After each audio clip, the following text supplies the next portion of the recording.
कि ये जो सर के बाल बढ़ाते हैं, जुल्फें डालते हैं, चूंकि हजरत बंदा नवाज गैसू दराज की जुल्फें, बास सीरत निगारों ने लिखा है कि जानों तक थी। जानों का मतलब कहां तक? जिसको हम अपनी जबान में मांडी कहते हैं, मांडी कहते हैं ना, जानों, जानों तक थी, गोद तक समझ, जानों तक। और वो बड़ी कैसे थी, ये भी एक अजीब वाक़या है। उसके बढ़ने की वजह ये थी कि आप अपने मुर्शिद की पालकी उठा के लेके जा रहे, जुल्फे पालकी में अटक गई और आपने जो है वो पालकी को रोकना मुनासिब न समझा अदब की वजह से, और आप बढ़ते चले गए तो जुल्फें बढ़ती चली गई। एक वजह यह बयान की जाती है। एक वजह यह भी बयान की जाती है कि आप अपने मुर्शिद को बोसे दे रहे थे और मुर्शिद के घोड़े की जो ज़ेन होती है, पैर रखने की जो जगह होती है, जो ज़ेन होती है, तो वहां जुल्फे अटक गई और सवारी चल पड़ी, तो आपने मुर्शिद को रोकना गवारा नहीं किया अदब की वजह से, पीर का अदब और एहतराम के, रोकना गवारा नहीं किया। वो सवारी बढ़ती गई, जुल्फें बढ़ती गई। ये अलग अलग जिन्होंने बयानात किए उनकी बात कर रहा हूं। बाज लोग कहते हैं कि वो सारे बाल नहीं बड़े थे, सारे बाल तो थे सुन्नत के मुताबिक कंधों तक, 2 बाल आपके बहुत बड़े थे, इसलिए आपको गैसु दराज कहा गया।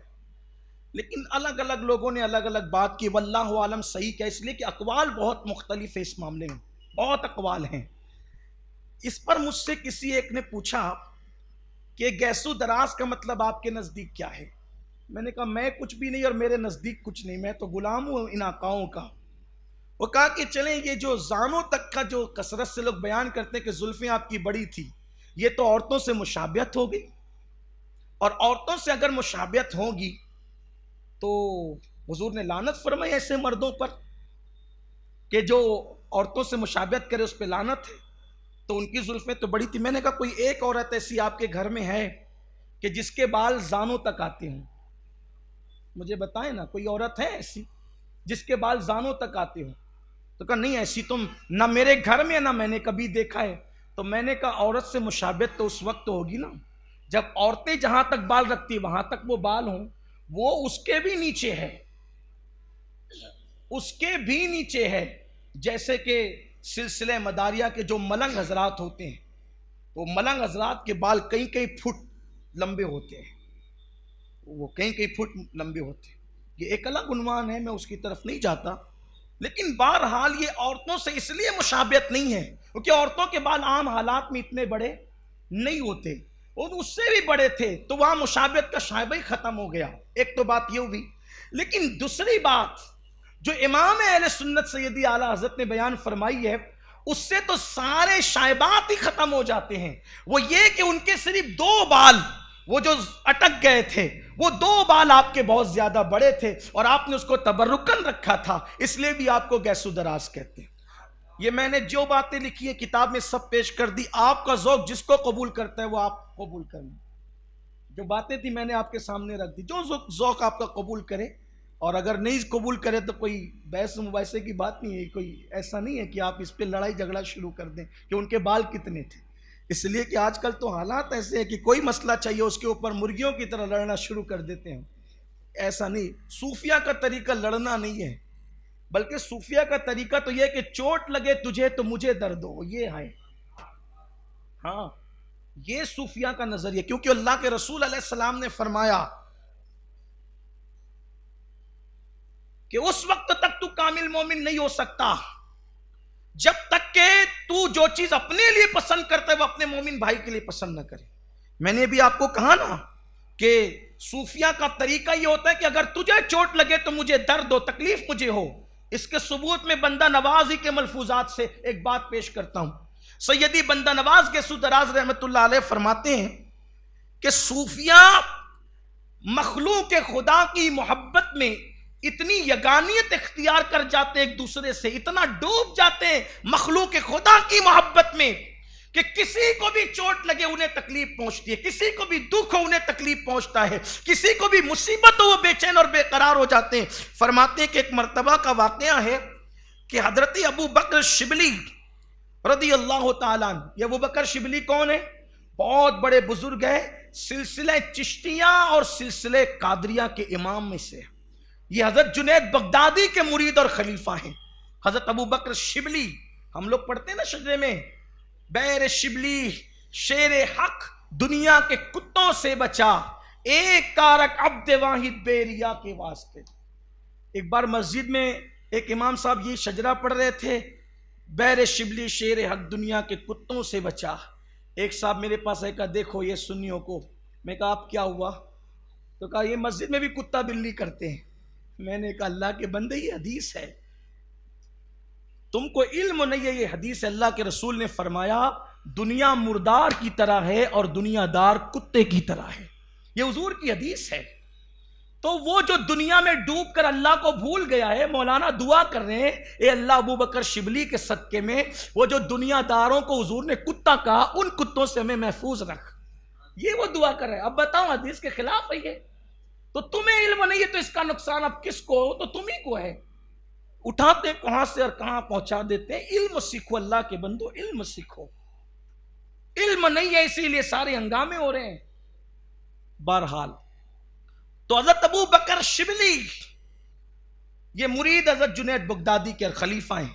वो मुरीद और खलीफा हजरत सैयदना सिर्री सख्ती के, वो मुरीद और खलीफा हजरत सैयदना मारूफ करखी के, और वो मुरीद और खलीफा हजरत इमाम अली रजा के, और वो मुरीद और खलीफा हैं हजरत इमाम मूसा काजिम के, और वो मुरीद और खलीफा हजरत इमाम जाफर सादिक के, और वो मुरीद और खलीफा हैं हजरत इमाम मोहम्मद बाकिर के, और वो मुरीद और खलीफा हजरत इमाम ज़ैनुल आबिदीन के, और वो मुरीद और खलीफा सैयदना इमाम हुसैन के, और वो मुरीद और खलीफा मौलाए कायनात के। और मौलाए कायनात को खरका मिला है मुस्तफ़ा जान रहमत से। ये सिलसिला है। अबू बकर शिबली इतने बड़े बुजुर्ग हैं, बहुत बड़े बुजुर्ग, सिलसिले कादरिया के चिश्तिया के इमाम, सिलसिले सोहरवर्दिया के इमाम। एक चरवाहा एक बैल चरा रहा था। बैल चराते चराते उसने एक बैल की पीठ पर डंडा मारा। हज़रत अबू बकर शिबली मौजूद थे। उसने जब बैल की पुश्त पे डंडा मारा तो अबू बकर शिबली ने कहा आह, चीख मारी, आह। हो सकता है लोग इस पे भी मजाक उड़ाएं, ये कौन सी बात हुई? बात यही है, इंसान जहां होता है वहीं की करता है। चरवाहे ने बैल की पुश्त पर डंडा मारा। अबू बकर शिबली ने चीख मारी, आ। चरवाहे ने कहा तुझे क्या हो गया है कि मैं मारता अपने बैल को, चीखता तू है? आपने कहा इधर आ। जब आपने अपनी पीठ से कपड़ा हटाया तो डंडे का असर आपकी पीठ पर मौजूद था।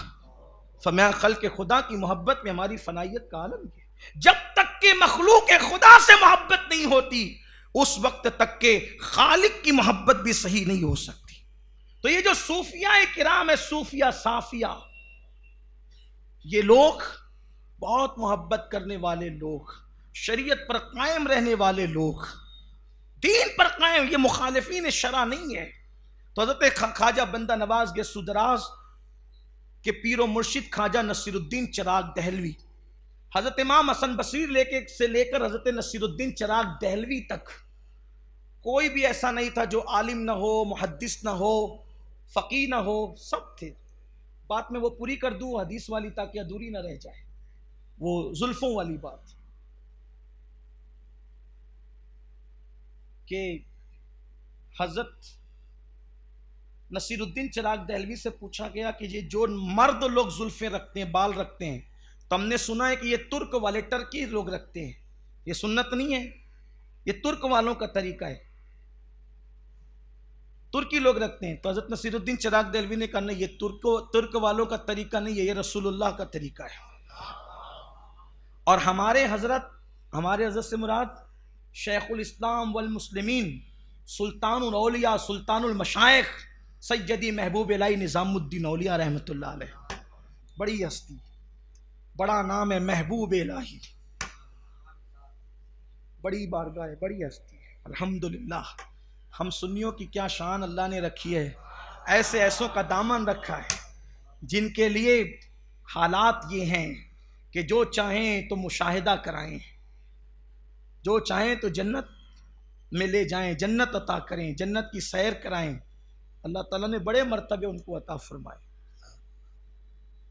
तो हजरत नसीरुद्दीन चिराग देहलवी ने फरमाया, हुजूर की सुन्नत है जुल्फें रखना, और जो जुल्फें अपने कंधों पे छोड़े, तो हजरत महबूब इलाही फरमाते हैं, जिसने सुन्नत नबवी के मुताबिक अपने बालों को अपनी पुश्त पर छोड़ा, अल्लाह क़यामत के दिन उनका हश्र मोहसिनीन के साथ फरमाएगा, अहले एहसान यानी वलियों के साथ फरमाएगा। फिर महबूब इलाही ने फरमाया, इस हदीस को शाये करो और कसरत से बयान करो और इसको आम करो, इसलिए कि इस हदीस में मुझे कोई शक नहीं है, क्योंकि ये हदीस मैंने डायरेक्ट अल्लाह के रसूल से सुनी है।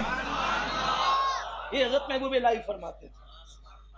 तो मुहद्दिसीन और सूफिया का फर्क ये है कि वो मुखालिफ नहीं है, लेकिन सूफिया की रसाई बड़ी है, जिनको लोग ताना देते हैं कि ये तो मुलीद है और ये तो है। इसीलिए मुहद्दिसीन वाली हदीस सूफिया तो बयान करते हैं, लेकिन सूफिया जो बयान करते हैं वो बहुत सारे मुहद्दिसीन को मिलती नहीं है, इसलिए कि यहाँ बहुत क़यूदात होती है ना, ये इनके इस्नाद वगैरह के मामले होते हैं। बहुत सी रिवायतों को इसीलिए कह दिया गया कि ये साबित नहीं है, बहुत सी रिवायतों को कह दिया गया इसलिए कि उनको इस्नाद नहीं मिली, और उस पर हमको उनसे जो उलमाए ज़ाहिर है उनसे कोई लड़ते झगड़ते थोड़ी हैं, बहुत सी रिवायतें।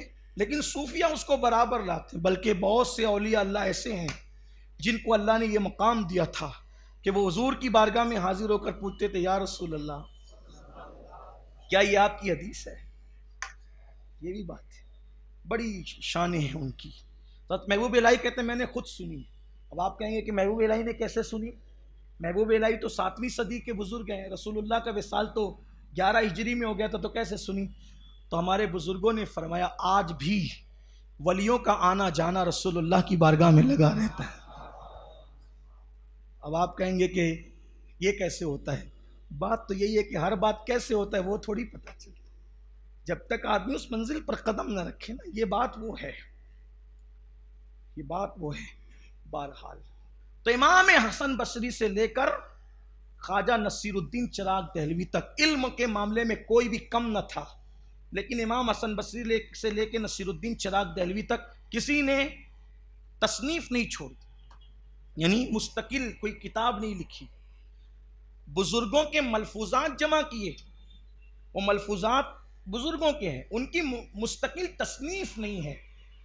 सबसे पहले सिलसिला चिश्तिया में जो साहिब तसनीफ बुजुर्ग गुजरे हैं वो सैयदी बंदा नवाज गेसू दराज रदी अल्लाह ताला, और पहले साहिब तसनीफ बुजुर्ग हैं, और 105 से जायद आपने कुतुब तसनीफ करके छोड़ी है। और भी कौन? कैसी कैसी रिसाला कुशेरिया की शरह, अवारिफुल मुआरिफ की शरह, वहदतुल वजूद पे लिखा, यानी मुश्किल मुश्किल इल्हामात गौसे आजम, अल्लाह ने गौसे पाक के दिल पे जो इल्हामात फरमाए उन इल्हामात की शरह लिखी। और वो इल्हामात भी क्या है, वो पढ़ने से ताल्लुक़ रखते हैं सरकार गौसे पाक जो अल्लाह तबारक व तआला से इल्हामी हवाले से जो गुफ्तगू फरमाते थे। देखो, अल्लाह से डायरेक्ट कलाम कोई गैर नबी तो नहीं कर सकते, यह अहले सुन्नत का अकीदा है, लेकिन जो आपके दिल पर अल्लाह ने इल्हाम फरमाए उसको जमा किया गया, और उसकी शरह सरकार बंदा नवाज गेसू दराज रदी अल्लाह ताला ने की। जैसे कि हम कहते हैं ना, एक बार गौसे पाक ने पूछा, अल्लाह मैं तुझे कहाँ ढूंढूं, तू कहाँ है? तो अल्लाह ने फरमाया कि अब्दुल कादिर जिलानी मुझे गरीबों के पास तलाश कर, तो मुझे वहीं पर पालेगा।